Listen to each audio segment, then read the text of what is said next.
Welcome to another episode of Kitchen Revelation. So today I've come up with another most requested recipe in the IFB Oven series. I've been getting a lot of requests for a perfect bread recipe in the IFB oven. I've already posted videos on how to make perfect cake, that is sponge cake, and how to perfectly grill chicken in IFB oven. All those who have still not seen those recipes, please do visit, like, share and support. I've also created an IFB playlist. Please do check out that playlist as well. I've tried to keep the video as small as possible. Please do not skip, watch till the end so that you do not miss out any tips and tricks. So without wasting much time, let's quickly start with the recipe. So to start with, we'll make the dough starter first. This will help in making the bread elastic and fluffy. So into this pan, I've added 20 grams of all-purpose flour or Maida. Please note that you have to measure all the ingredients required for making this bread accurately using a kitchen scale. Now into this, I'm going to add 100 grams of water. This is plain drinking water. Now switch on the flame and keep mixing on really well. You should ensure that there are no lumps in this paste. The flame should be very low. It would hardly take 2 minutes. So after 2 minutes, you can see that the paste has started to thicken. Stir continuously so that it doesn't stick and burn to the bottom of the pan. So after about 5 minutes, you can see that it has started to become transparent like gel, and it has really become thick enough. So we'll switch off the flame and keep this aside to cool down. So moving on to the next step, I've taken a microwave safe mug. Into this, I'm going to add 130 grams of liquid milk. This is room temperature milk. I'm going to microwave this for 10 to 15 seconds so that it turns lukewarm. Now to check whether the milk temperature is perfect or not, just dip one finger, and if you are able to bear the heat but at the same time it's warm, the milk is ready to be fermented. Now to this, I'll be adding yeast. So this also I've measured accurately using kitchen scale. This is 5 grams of active dry yeast. The brand which I'm using, I'll be giving the link below in the description box. Next, I'm going to add 30 grams of sugar. This also I've measured accurately. We'll add this and allow the yeast to ferment for at least 5 minutes. So while the yeast is fermenting, the dough starter is cooling, we'll measure the remaining ingredients. Into a mixing bowl, add 290 grams of Maida or all-purpose flour. Please ensure that you're using good quality Maida. Please do not buy it from the local store. Why I'm insisting on the quality of Maida is the texture of bread also depends upon the quality of Maida that you're using. So this is a brand that I had purchased online. The link for it will be given in the description box below. Next to this, I'll be adding dry milk or milk powder. This is 5 grams of milk powder.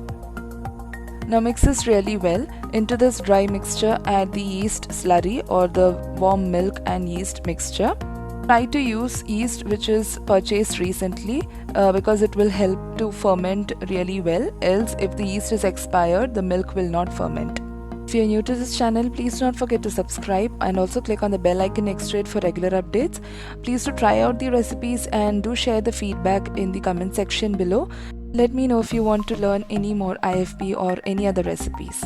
So once you finish gently mixing the ingredients, add 25 grams of egg. This is half of an egg. Incorporate the ingredients gently, and next we'll add the dough starter that we had prepared. It has cooled down completely. Please ensure that this is at room temperature. An important tip that all the ingredients that you are using to mix while making a cake or a bread should be at room temperature. In baking, if you take anything directly out of the fridge, for example, if the egg is added directly out of the fridge or if the milk is really hot, it will affect the recipe. It might even flop. On top of this dough starter, I'll be adding salt. This is 6 grams of salt. You might wonder why I did not add it previously, because if you add salt along with yeast, it will kill the yeast. That is why I've mixed yeast previously, and then at a later stage I'm adding salt. Now mix this gently. Now if you don't have a kitchen aid or a hand mixer, you can start using your hand to mix this dough. No more liquid is required. You might feel that the dough is really hard, but as you start mixing, it will become soft. So I'm going to use the help of a hand mixer. In the hand mixer, you need to know that I'll be using the kneading blades, not the whipping blades. So start on a low speed and gradually you can increase the speed.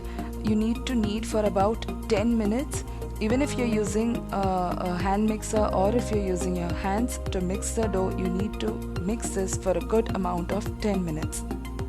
So midway, after about 5 minutes, I'm going to add room temperature butter. How to check whether it is at room temperature? Just press and see. If it leaves an indent, it is perfect. The temperature is perfect.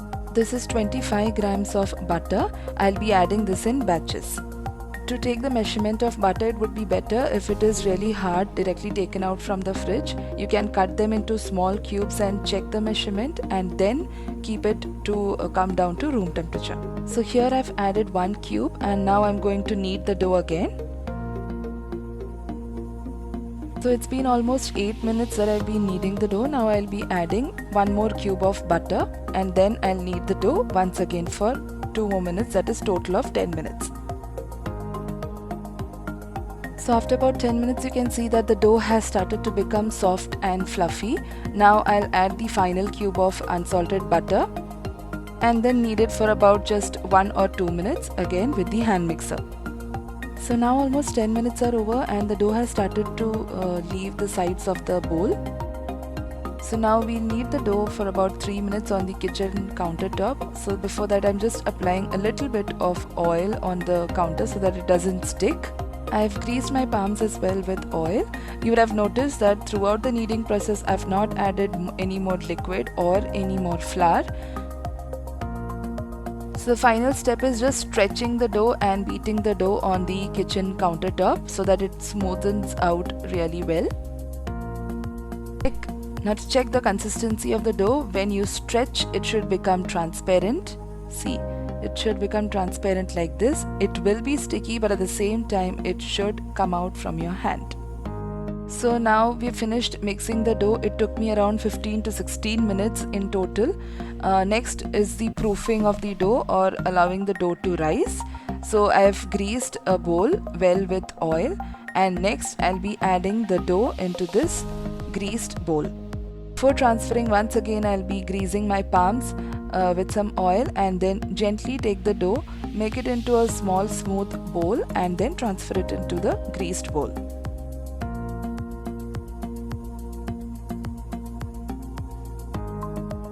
Finally, apply some oil on top of the dough and cover it with a cling film and allow the dough to proof for about 45 minutes to 1 hour or till it triples in size. Please note, it should triple in size.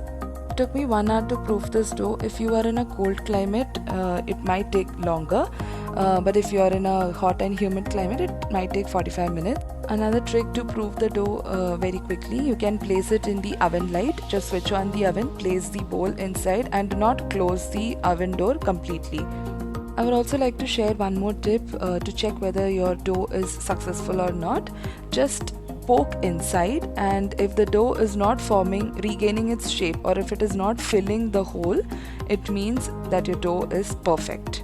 Now we need to degas this dough. It will take just 1 minute. First apply some oil on the kitchen countertop.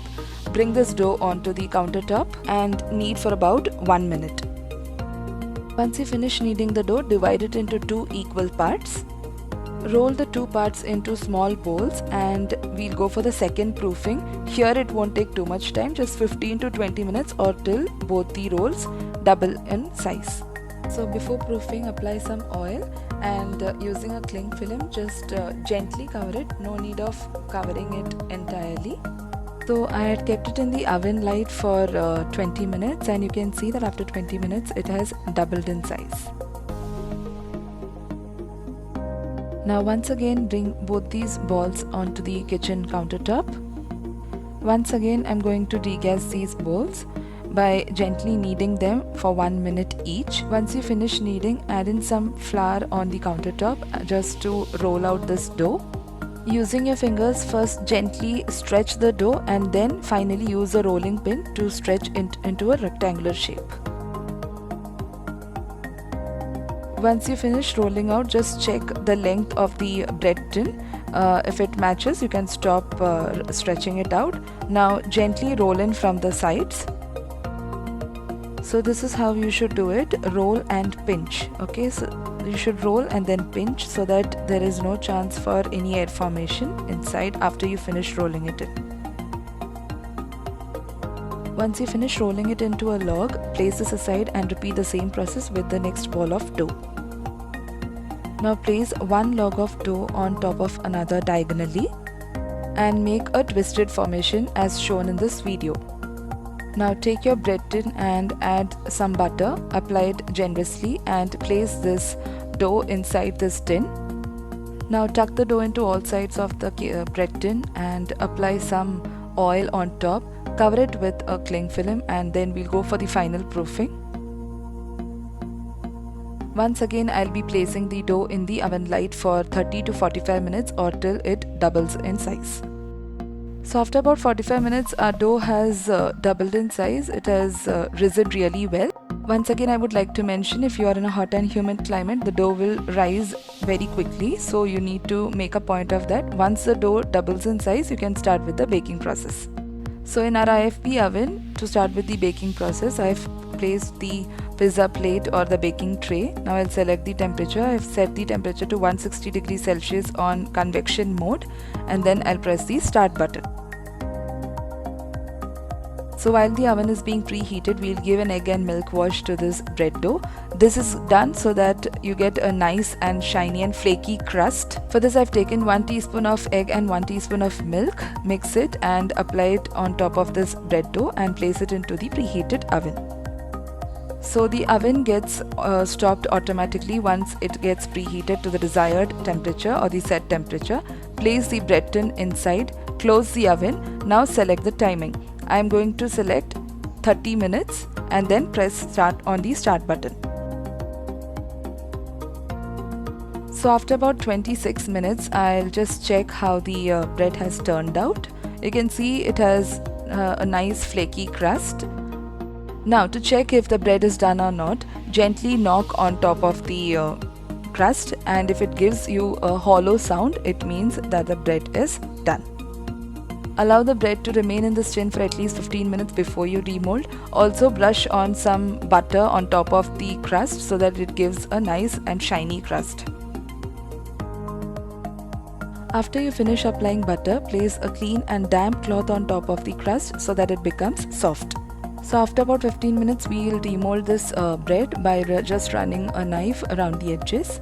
If you keep for more than 15 minutes inside this bread tin, it will result in a soggy bottom. So it is necessary that you demold the bread from the tin after 15 minutes. So you can see that the bread has perfectly baked. It is really soft. You can just feel even by looking at the video. Now before cutting the bread, you should allow it to cool down on a cooling rack for at least half an hour. Place a damp cloth again so that the crust remains soft. So now after about half an hour, we'll check how the bread has turned out. Cut it into small slices to show you the pores and the texture of the bread. It seems to be very soft from outside, but generally people have the problem of finding the bread raw after baking it, even though it seems to be soft from outside. So I'll cut and show you so that you get the proof that this is a foolproof method for baking perfect white bread. So you can see that there are so many pores inside this bread slice, and when you crumple in, it bounces and gains back its shape. That means this is a perfect bread. Also, one more thing, when you stretch the bread, it is really elastic. This is because of the dough starter, the homemade dough starter that we had added in the dough while making the bread. So I could manage 12 bread slices from this bread recipe. Use a serrated knife to cut the bread slices. There are no preservatives in this recipe. It stays good for 2 days outside, and if you want to store it for a longer period of time, place it in an airtight container and keep it in the refrigerator. Please don't forget to subscribe if you like this video, and thank you for watching Kitchen Revelations. Stay tuned for more foolproof recipes.